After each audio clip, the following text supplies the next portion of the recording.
जब से प्रोमिला केस जीतती है एचपीएससी में, तब से जो एचएसएससी की 25,000 भर्ती हुई थी, उन सभी के ऊपर जो है खतरा मंडराना शुरू हो गया था परसों से ही। और बहुत सारे यूट्यूबर हैं, महान यूट्यूबर हैं जो हरियाणा में अपने, वो एडवोकेट साहब का इंटरव्यू ले लेकर बच्चों को बता रहे हैं कि भाई कोई डरने की ज़रूरत नहीं है, कुछ नहीं होने वाला है।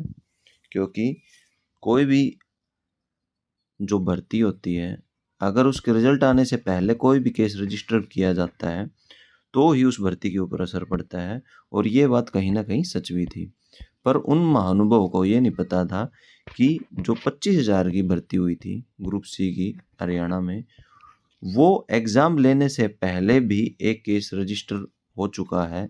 देखिए, ये केस की लिस्ट मैं आपके सामने लेके आया हूँ। डेयरी नंबर ये दे रखा है। ये रजिस्टर हुआ था 13 अगस्त को, जो कि आपका मेंस एग्ज़ाम हुआ था ग्रुप 56-57 का। उससे पहले यह रिजर्वेशन के आधार पर ही रजिस्टर किया गया था। तो अब कल तक तो ये था कि हो, अब ये नहीं कहा जा सकता कि आपकी भर्ती बच सकती है दोस्तों, क्योंकि यह एग्ज़ाम जो सीईटी का आपका मेंस एग्ज़ाम हुआ था, उससे पहले यह रिजर्वेशन के ऊपर ही लगाया हुआ है केस। और इसकी नेक्स्ट डेट आपकी 15 जुलाई 2025 दे रखी है। अब आपको अपने भी यहाँ पर सोचना है कि देखिए, रिजर्वेशन पे भी ऑलरेडी केस आपका चला हुआ है।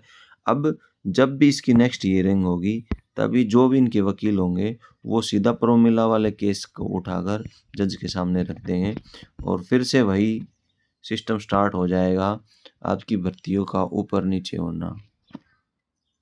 जो 25,000 जो बच्चे सेफ मान रहे थे कल तक अपने आप को, अब वो भी उस शक के दायरे में, उस भर्ती जाने के दायरे में आ जाएंगे।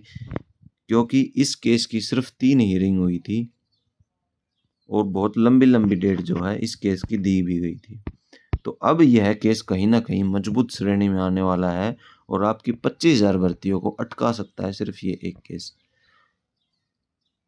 खैर, वो तो देखने वाली बात होगी कि 15 जुलाई को क्या यहाँ पर फैसला दिया जाता है, क्या हियरिंग होती है, कैसा इन भर्तियों के ऊपर इस केस का असर पड़ेगा। तो यही है, हरियाणा में कोई भी जो दुनिया जहान से नई स्कीम निकाली जाती है और सबसे पहले जो है हमारे माननीय मुख्यमंत्री श्री मनोहर लाल के द्वारा ये सीईटी का महाजाल, सीईटी का जंजाल लेके आया गया था, जो कि पिछले 7 साल से बच्चों को तंग कर रहा है और अभी आने वाले पता नहीं कितने साल तक ये चीज़ें चलने वाली हैं। अभी तक सेंटर के द्वारा सीईटी का एग्ज़ाम नहीं लिया गया है, कॉमन एलिजिबिलिटी टेस्ट जिसको बोलते हैं। और हरियाणा में एक नया प्रयोग किया गया था, जिसका खामियाजा 7 साल से बेरोजगार बच्चे से लेकर जो जॉब लगे हुए हैं बच्चे, वो तक भुगत रहे हैं। तो आपका यही डाउट क्लियर करना था कि भाई अपने 9 हाथ की सोड में मत सोइए। आपके ऊपर भी आपके ऊपर भी नौकरी जाने की तलवार लटक रही है।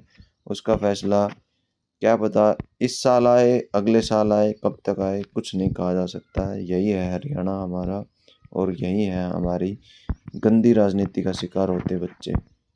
धन्यवाद दोस्तों, मिलते हैं किसी नेक्स्ट वीडियो में।